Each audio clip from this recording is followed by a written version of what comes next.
everybody, got a pretty neat unboxing for you guys today.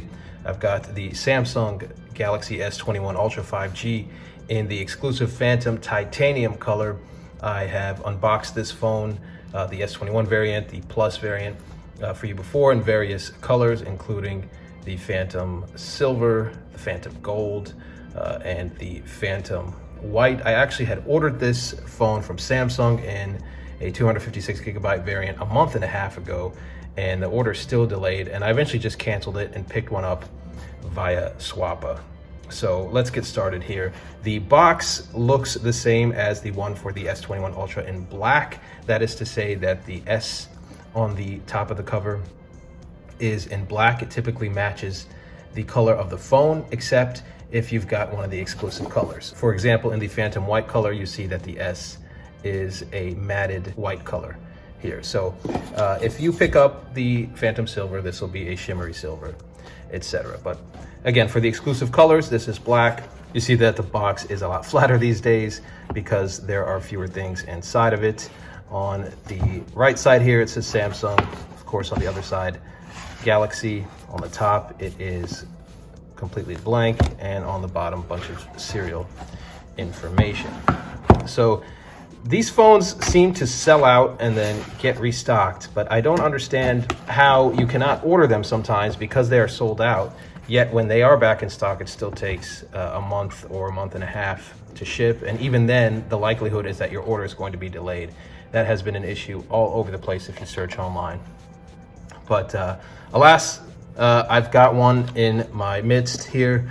And let me tell you, I think all of the custom S21 Ultra colors are gorgeous. The Phantom Navy, the Phantom Brown, but I just had to go with this Phantom Titanium. And right away, after being used to using the regular S21 as my daily driver, this thing does look quite a bit larger.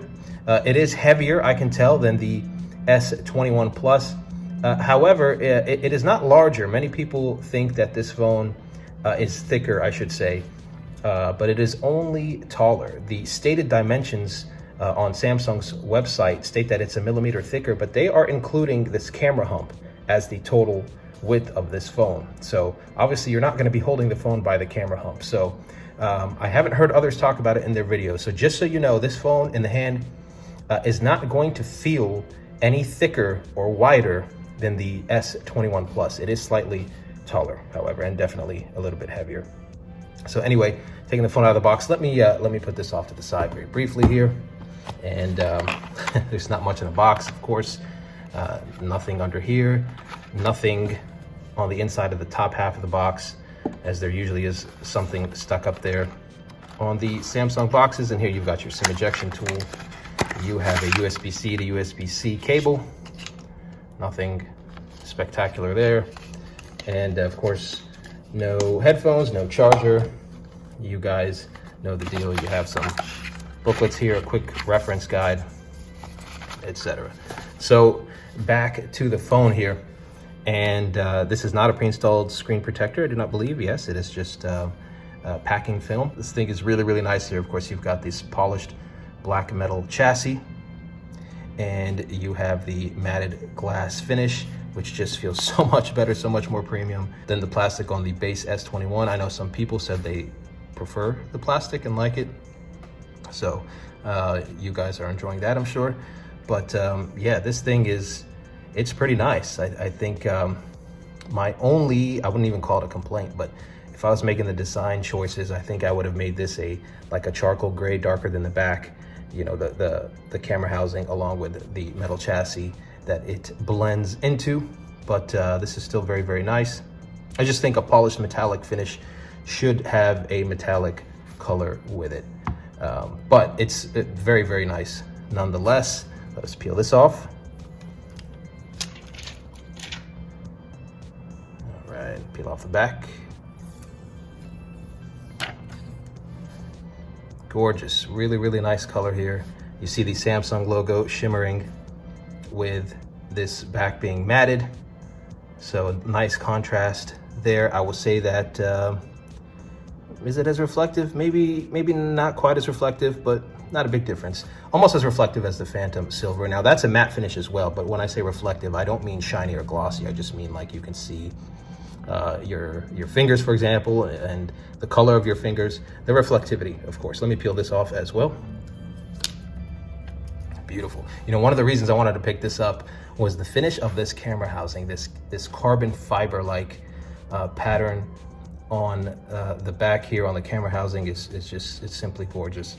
Let me peel off these stickers on the side and get right back to you. All right, of course, if we were going to check out and appreciate the phone in all its glory, we would have to peel off all the packing film.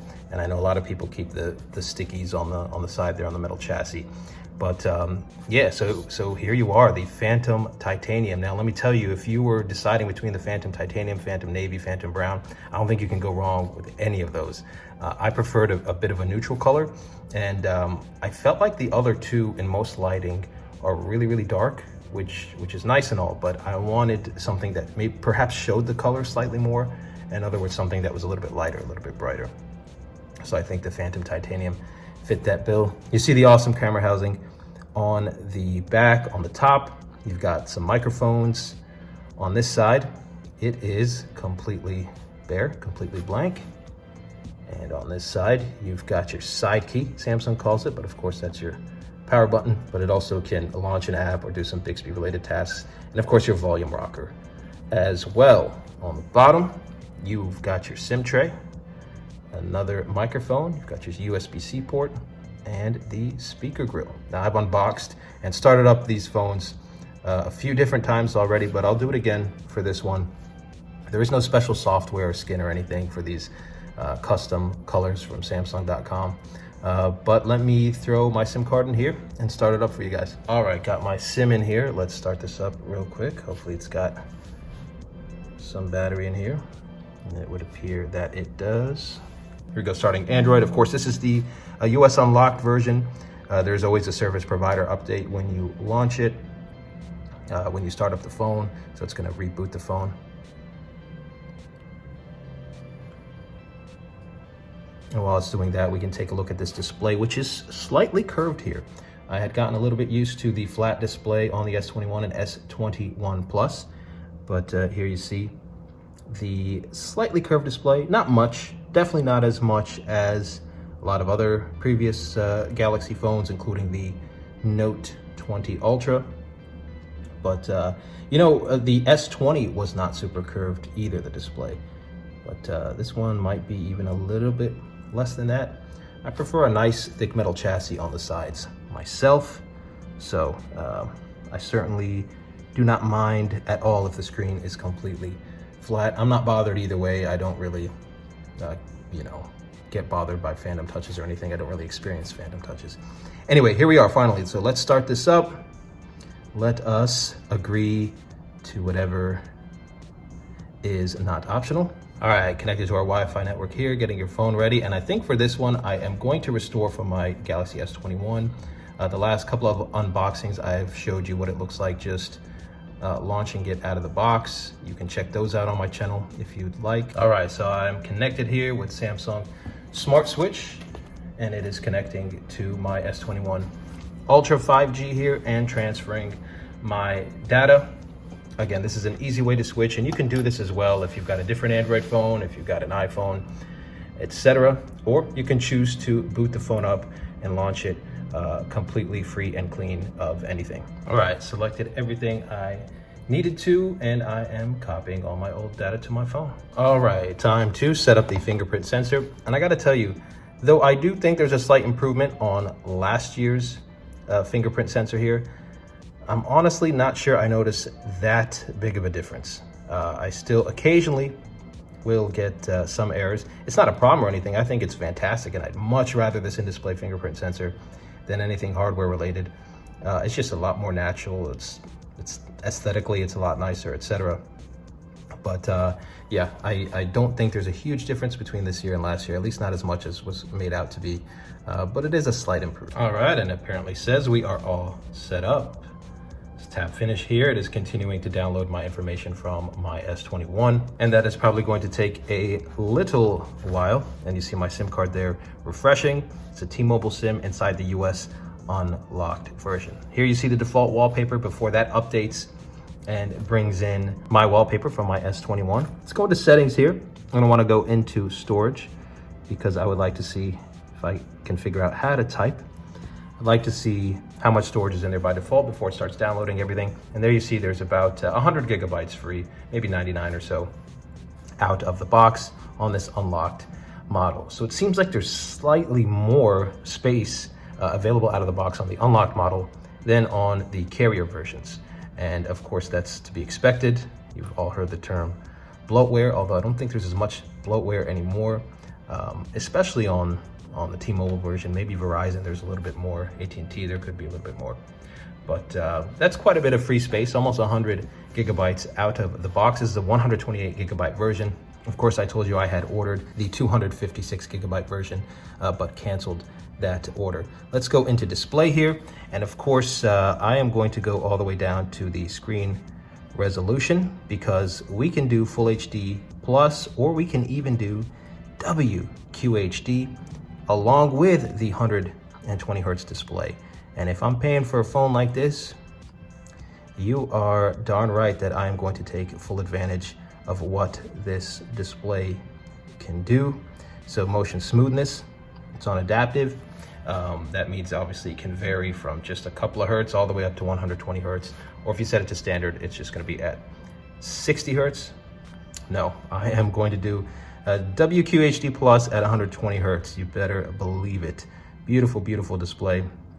Let's see, where else can we go? Let's check out the wallpapers in here. And like I said, there isn't really anything special or exclusive to these Phantom Titanium phones. The skin is just the regular blue for the buttons, whether you're on a light mode or dark mode. You see it defaulted to dark mode there because I was transferring over my data and settings and so forth. So here are the wallpapers. There's a couple of video wallpapers, etc. And you can, of course, set your own video wallpaper as well, which is pretty awesome. I have that being done on my S21. Taking it down to software information out of the box, we've got One UI 3.1 on Android 11. There will probably be an update for me to have to download here. You see the security software version, etc. Let's go into sounds and vibration. I'm wondering if the vibration motor on this is going to be a little bit better than on the S21 and S21 Plus, which were a little bit disappointing, and in fact, even a step back from the S20 series for some reason. I'll have to use this phone a little bit to figure that out. Hopefully it's a little bit tighter here on Samsung's premium flagship. They're top of the line, although I feel like all of the features should be available in any size of the flagship phone. In fact, let me go into vibration intensity and test that out a little bit here. Not sure if I can tell a difference really. It's a little bit better, a little bit, I don't know. Honestly, I don't know. It might be slightly better than the regular S21, perhaps because the phone itself is bigger, but it's definitely not on par with some of the better vibration motors in phones. Hopefully Samsung gets that figured out. It's certainly not bad. I've certainly experienced much worse vibration engines. Going back into display, screen mode, I like to keep it on vivid. You can set it to natural if you want as well. There you see the difference. Vivid just pops a little bit more, takes more advantage, in my opinion, of this incredible display. I think the best display on any smartphone, certainly.